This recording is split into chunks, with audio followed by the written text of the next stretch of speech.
नमस्कार, स्वागत है आप सभी का। आपके साथ मैं हूं मोनिका सिंह। उत्तराखंड सीएम पुष्कर सिंह धामी ने पौड़ी गढ़वाल और उत्तरकाशी के चिन्याली सौड़ में चुनाव प्रचार का आगाज किया। आगामी आम चुनाव को लेकर धामी ने जनता से वोट की अपील की। इस दौरान जनता ने सीएम धामी का फूलों से स्वागत किया। सीएम ने रैली के दौरान उत्तराखंड की सभी सीटें जीतने का दावा भी किया। पौड़ी गढ़वाल में आयोजित रैली में लोगों को संबोधित करते हुए मुख्यमंत्री धामी ने कहा कि देश की इतनी पुरानी पार्टी, इतने सालों तक देश पर राज करने वाली कांग्रेस पार्टी की हालत क्या हो गई है। उनके पास कोई विजन नहीं है। कांग्रेस कहती है कि हम मुस्लिम पर्सनल लॉ का नियम लागू करेंगे। सत्ता इनको मिल नहीं सकती। इनका मिशन अपना अस्तित्व बचाने का है। जब भी इनको सत्ता में आने का मौका मिला है, इन्होंने अपनी तिजोरियां भरने के अलावा कोई काम नहीं किया।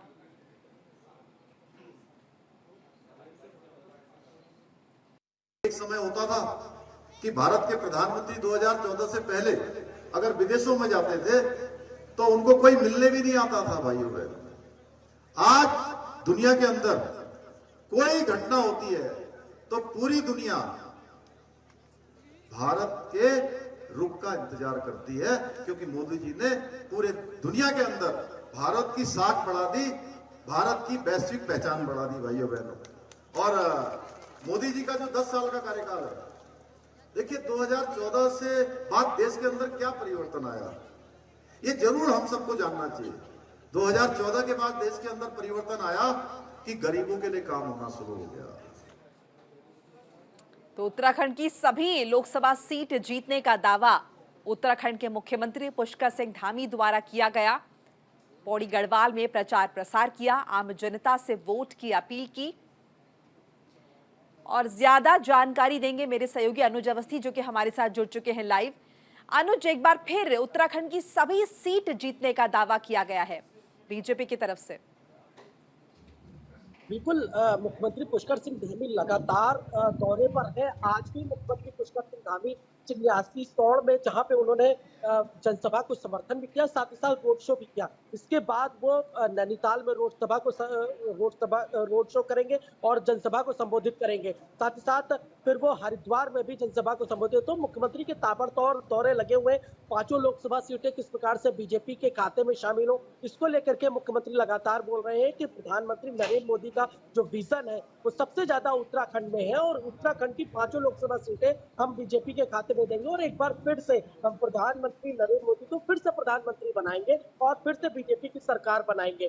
कांग्रेस पे चुटकी लेते हुए मुख्यमंत्री पुष्कर सिंह धामी बोलते हैं कि कांग्रेस में अब कुछ बचा नहीं है। उनके जो नेता है वो बीजेपी में शामिल हो रहे हैं। कांग्रेस का कोई जनाधार नहीं है। कांग्रेस ने करीब जब उनकी सरकार थी तो उन्होंने उत्तराखंड में विकास नहीं, केवल छल करने का काम किया। इस तरीके के भाषण मुख्यमंत्री पुष्कर सिंह धामी दे रहे हैं। तो वहीं अगर कांग्रेस की अगर बात करें, स्थिति की अगर बात करें, तो कांग्रेस के स्टार प्रचारकों में प्रियंका गांधी 13 तारीख को उत्तराखंड पहुंचेंगी, जहां वो हल्द्वानी में जनसभा को संबोधित करेंगी। तो वहीं बीजेपी की अगर बात करें तो प्रधानमंत्री नरेंद्र मोदी की जनसभा 11 तारीख को ऋषिकेश के आईडीपीएल मैदान में होगी, जिसमें वो त्रिवेंद्र सिंह रावत, जो हरिद्वार से लोकसभा सीट के प्रत्याशी हैं, उनके समर्थन को लेकर के वोट मांगेंगे, जनता से अपील भी करेंगे। साथ साथ चूंकि कुमाऊं और गढ़वाल दोनों को साधने को लेकर के प्रधानमंत्री की रैली, कुमाऊं में रैली रुद्रपुर में हुई थी, उसके बाद अब गढ़वाल में रैली होनी है। तो गढ़वाल में पूरा रंग जो है अनुज यहाँ पर चुनावी रंग में रंगा हुआ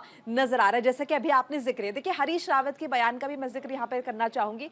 कुछ दिन पहले हरीश रावत का बयान आया था, उन्होंने भी कहा कि अब कांग्रेस पार्टी में वो बात नहीं है और इसी वजह से जो कार्यकर्ता है, जो जमीनी स्तर पर काम कर रहे हैं, वो कहीं ना कहीं डिमोटिवेट फील कर रहे हैं और यही नतीजा है कि कांग्रेस खुलकर सामने नहीं आ पा रही।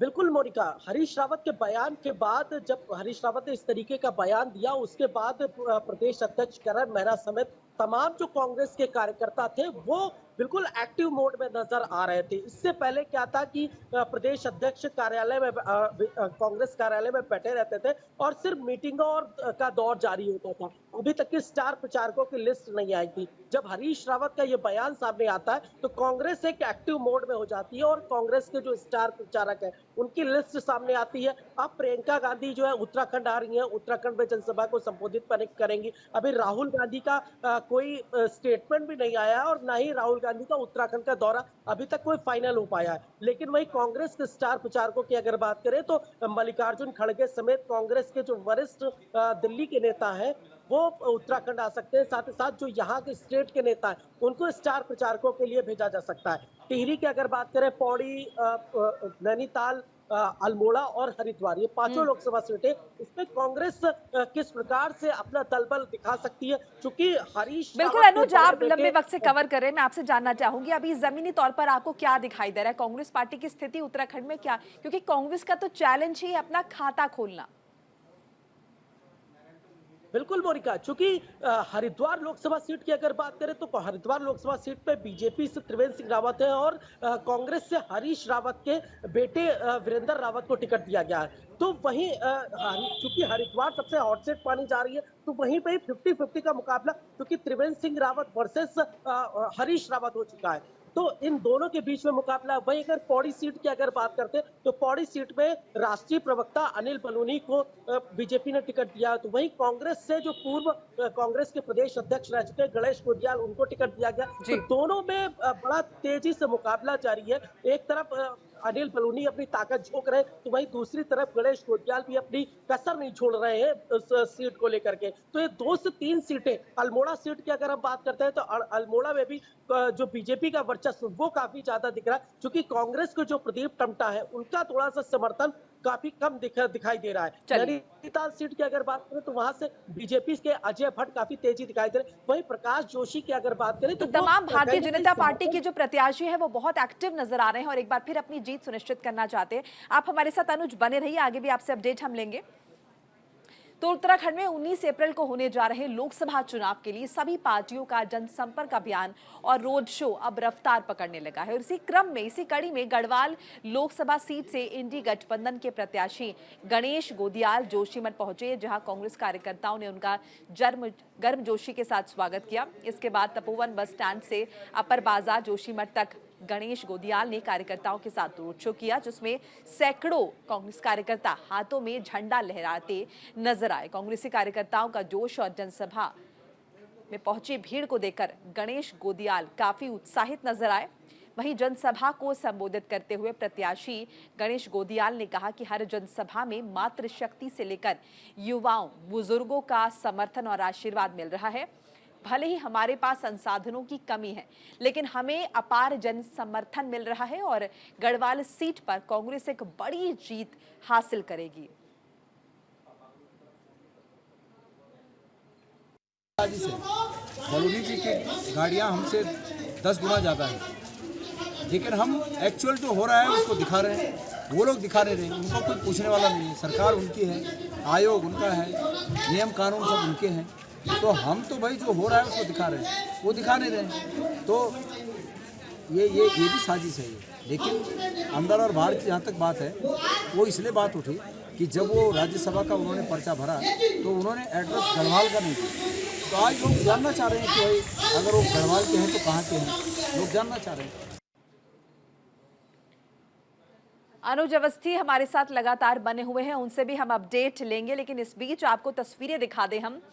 ये तस्वीरें जो हैं, ये है गणेश गोदियाल ने किस तरह से जनसंपर्क किया और बड़ी तादाद में यहाँ पर कांग्रेस के कार्यकर्ता जमा हुए। देखिए 19 अप्रैल को उत्तराखंड में लोकसभा चुनाव होना है और इसीलिए प्रत्याशियों का जनसंपर्क अभियान जो है वो काफी तेज हो चुका है। गणेश गोदियाल का रोड शो देखिए जोशीमठ में, जहां पर बड़ी तादाद में कांग्रेस के कार्यकर्ता जमा हुए और ये उनका कहना है कि देखिए उनके पास ज्यादा संसाधन तो नहीं, लेकिन जिस तरह से लोग उनके साथ जुड़ रहे हैं, जिस तरह से जन सैलाब उनके साथ जुड़ रहा है, ऐसे में उनकी जीत जो है वो सुनिश्चित नजर आती है गढ़वाल सीट से। ये कांग्रेस के प्रत्याशी गणेश गोदियाल ने कहा। और देखिए 19 अप्रैल से पहले पूरी ताकत जो है पार्टियां झोंक दे रही हैं, चूंकि लोगों को लुभाना है और ऐसे में पुरजोर कोशिश लगातार की जा रही है। जनसंपर्क अभियान चलाए जा रहे हैं, रोड शो किए जा रहे हैं, रैली की जा रही हैं, जनसभाएं हो रही हैं। स्टार प्रचारक भी चुनावी मैदान में उतर रहे हैं, आम जन से वोट की अपील कर रहे हैं ताकि आने वाले चुनाव में प्रत्याशी जो हैं उसी पार्टी के जीते जो पार्टी इस तरह से बड़े पैमाने पर प्रचार कर रही है। अनुज अवस्थी हमारे साथ लगातार बने हुए। अनुज, जैसे अभी हमने गणेश गोदियाल की बाइट सुनी, उन्होंने जिस तरह से कहा कि गढ़वाल सीट पर जीत उनकी सुनिश्चित नजर आती है, चूंकि भले ही उनके पास संसाधन नहीं है लेकिन जनसंपर्क वो लगातार कर रहे हैं और बड़े पैमाने पर लोग जो है, कार्यकर्ता जो है वो उनसे जुड़ रहे हैं।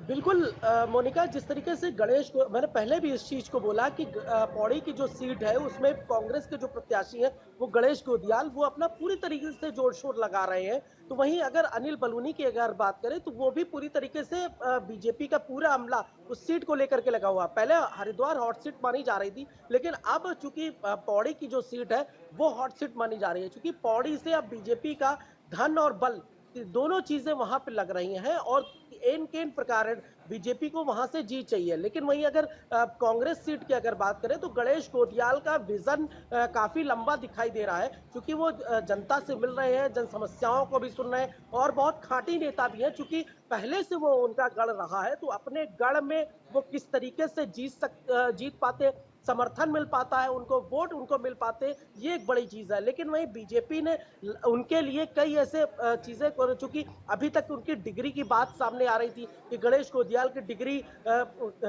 फर्जी है, जाली है डिग्री उनकी। लेकिन वहीं गणेश गोदियाल का इस बात को लेकर के कहना है कि अगर हमारी डिग्री जाली है तो निर्वाचन आयोग हमें नोटिस दे, या हमने जब पर्चा भरा था तो निर्वाचन आयोग ने हमें नोटिस क्यों नहीं दिया, हमें क्यों नहीं बताया कि डिग्री फर्जी है। अगर हमारी डिग्री फर्जी है तो बीजेपी साबित करे आकर के हमारी डिग्री फर्जी है। इस तरीके के बयानबाजी पक्ष और विपक्ष दोनों में चल रहे हैं। तो वहीं अगर अनिल बलूनी की अगर बात करें तो लगातार सत्ता पक्ष मुख्यमंत्री भी उनके समर्थन में जाकर के वहां से वोट देने की अपील भी कर रहे हैं, जनता से अपील भी कर रहे हैं कि आप अनिल बलूनी के चलिए पक्ष अनुज, में शुक्रिया वोट दें। तमाम जानकारी बातचीत के लिए आपका। तो चुनावों में बयानबाजी का दौर तो यकीनन जारी रहता ही है। 19 अप्रैल को लोकसभा चुनाव होने हैं और उत्तराखंड में प्रथम चरण में वोटिंग होगी, मतदान होंगे। मतदान से पहले उत्तराखंड में कांग्रेस को झटके पर झटके लग रहे हैं। देखिए, अभी तक दर्जन भर से ज्यादा नेता अपने सैकड़ों कार्यकर्ताओं के साथ भारतीय जनता पार्टी में शामिल हो चुके हैं और इसी कड़ी में उत्तराखंड से राज्यसभा सांसद और बीजेपी के वरिष्ठ नेता नरेश बंसल हरिद्वार में प्रेस कॉन्फ्रेंस करते नजर आए और मोदी सरकार की 10 साल की उपलब्धियों को उन्होंने गिनाया। साथ ही कहा कि बीजेपी में शामिल होने के लिए अन्य दलों के नेताओं के लिए 19 अप्रैल तक दरवाजे खुले हैं, ताकि अब की बार 400 पार में वो भी अपनी आहुति डाल सके।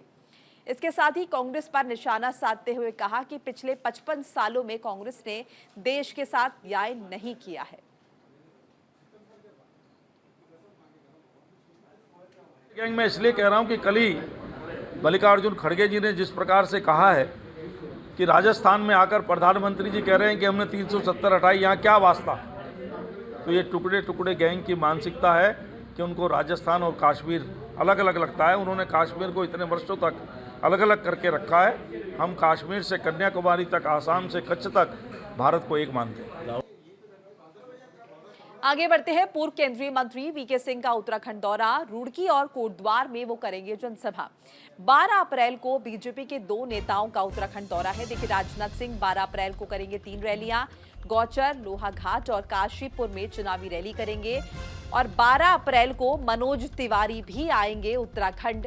देहरादून, लालकुआ, रुद्रपुर में रैली करनी है उन्हें। तो कई दिग्गज उत्तराखंड में रैलियां कर रहे हैं। लोकसभा चुनाव को लेकर तैयारियां लगातार तेज हो गई हैं, जहां एक तरफ मनोज तिवारी भी यहां पर पहुंच रहे हैं। 12 अप्रैल को मनोज तिवारी भी उत्तराखंड पहुंच रहे हैं और रैली करना है उन्हें। देहरादून में, लालकुआ, रुद्रपुर में रैली करेंगे और आम जन से संपर्क साधेंगे। वहीं पूर्व केंद्रीय मंत्री वीके सिंह भी उत्तराखंड के दौरे पर पहुंच रहे हैं। वो रुड़की और कोटद्वार में जनसभा करेंगे और आम जनता से वोट की अपील करेंगे। उत्तराखंड की 5 लोकसभा सीटों पर 19 अप्रैल को मतदान होना है, जिसे लेकर सभी राजनीतिक दल प्रचार प्रसार में जुटे हुए हैं। इसी के साथ ही अब स्टार प्रचारकों के उत्तराखंड आने का सिलसिला शुरू हो चुका है। और देखिए, इसी क्रम में कांग्रेस की राष्ट्रीय महासचिव प्रियंका गांधी 13 अप्रैल को उत्तराखंड के दौरे पर पहुंच रही हैं, जहां पर वो पौड़ी और हरिद्वार लोकसभा में जनसभा को संबोधित करेंगी। प्रियंका गांधी के दौरे को लेकर उत्तराखंड कांग्रेस के प्रदेश संगठन उपाध्यक्ष मथुरा दत्त जोशी ने जानकारी देते हुए बताया कि 13 अप्रैल को कांग्रेस की राष्ट्रीय महासचिव प्रियंका गांधी उत्तराखंड के दौरे पर आ रही हैं। इसी के साथ ही राहुल गांधी का कार्यक्रम होल्ड पर है। कार्यक्रम फाइनल होने के बाद राहुल गांधी भी यहां पर दौरा करेंगे, आम जनता से वोट की अपील करेंगे।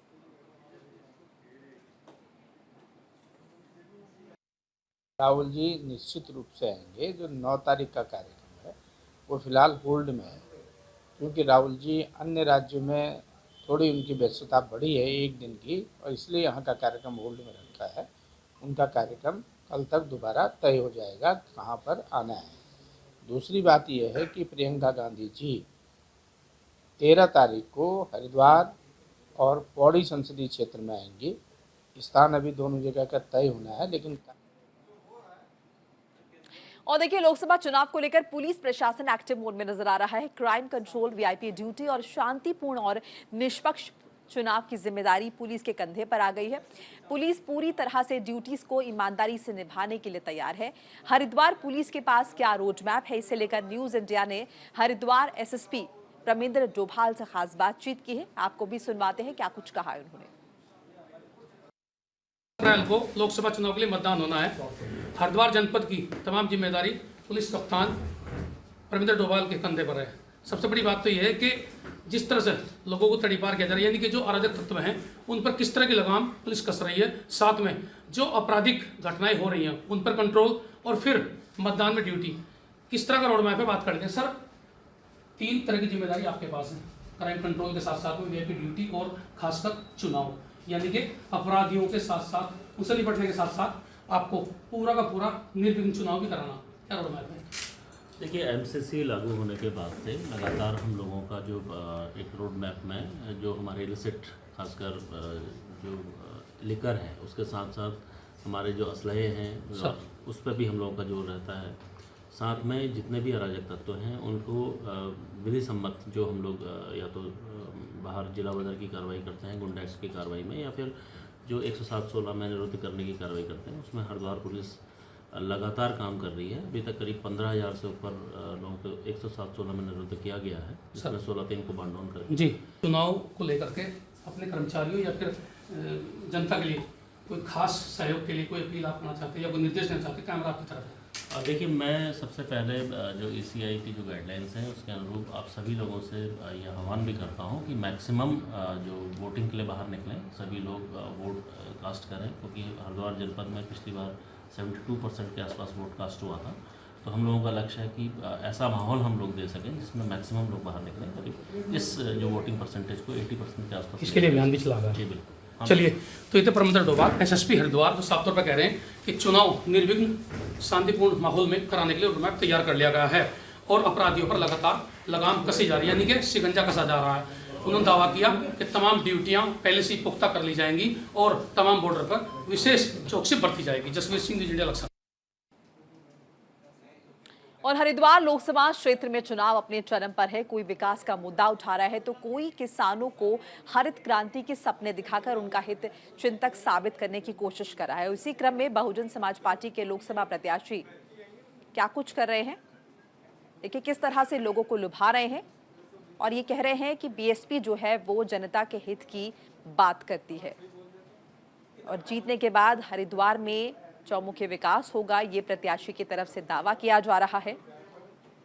जमील अहमद रोड शो कर रहे हैं, बीएसपी के प्रत्याशी हैं और सर्व समाज के विकास की बात करती है बीएसपी, ये आम जनता को बता रहे हैं और साथ ही साथ ये दावा भी कर रहे हैं कि अगर चुनाव में जीत जाते हैं तो विकास होगा हरिद्वार का।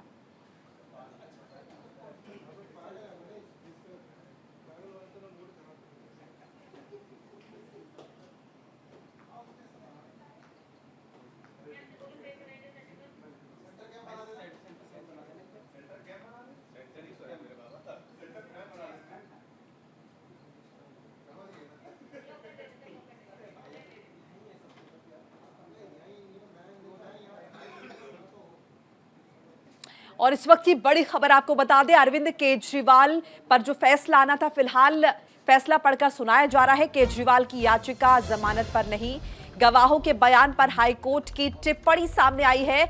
गवाह के बयान मजिस्ट्रेट दर्ज करते हैं। दस्तावेज के मुताबिक केजरीवाल घोटाले में शामिल, ये हाईकोर्ट ने कहा है।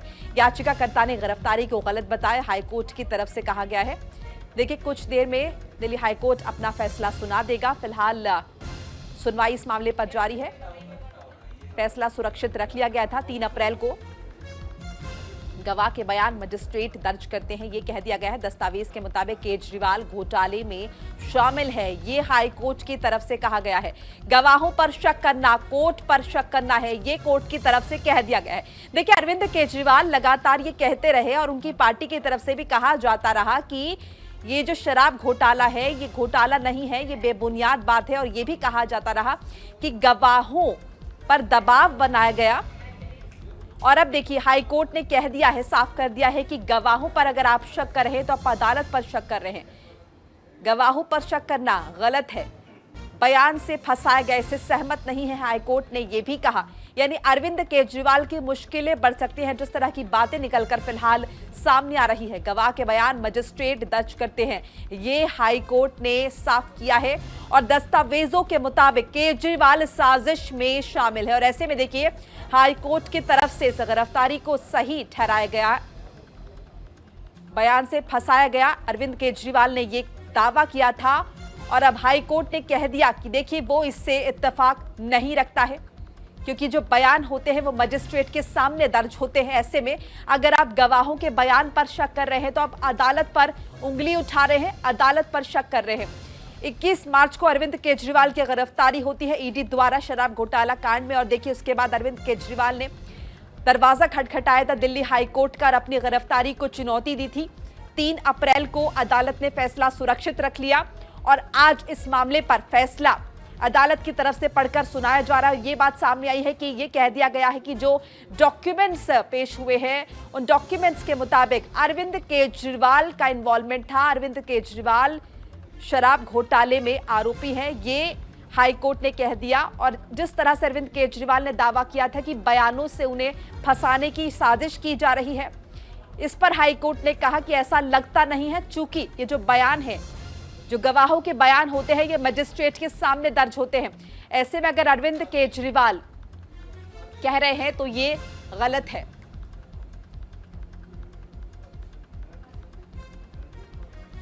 देखिए, अरविंद केजरीवाल जिस तरह से लगातार कह रहे हैं कि साजिशन उन्हें फंसाया गया है, और अरविंद केजरीवाल ने इसे लेकर ईडी पर भी सवाल उठाया, कहा कि केंद्र सरकार के दबाव में ईडी लगातार काम कर रही है।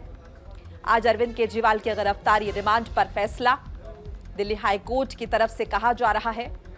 देखिए, ईडी के मुताबिक अपराध में शामिल है अरविंद केजरीवाल और केजरीवाल ने अपनी गिरफ्तारी को, रिमांड को कोर्ट में चुनौती दी थी और उसी पर आज अरविंद केजरीवाल की अर्जी पर जो है फैसला अदालत की तरफ से आएगा। और टाइमिंग पर जो सवाल उठाए थे अरविंद केजरीवाल की तरफ से, उसे भी कोर्ट ने खारिज कर दिया है। केजरीवाल पर हाईकोर्ट की बड़ी टिप्पणी सामने आ रही है। देखिए, अरविंद केजरीवाल ने सवाल उठाए थे कि आखिर ठीक चुनावों से पहले उनकी गिरफ्तारी क्यों हुई है, तो इसे भी अदालत की तरफ से खारिज कर दिया गया है।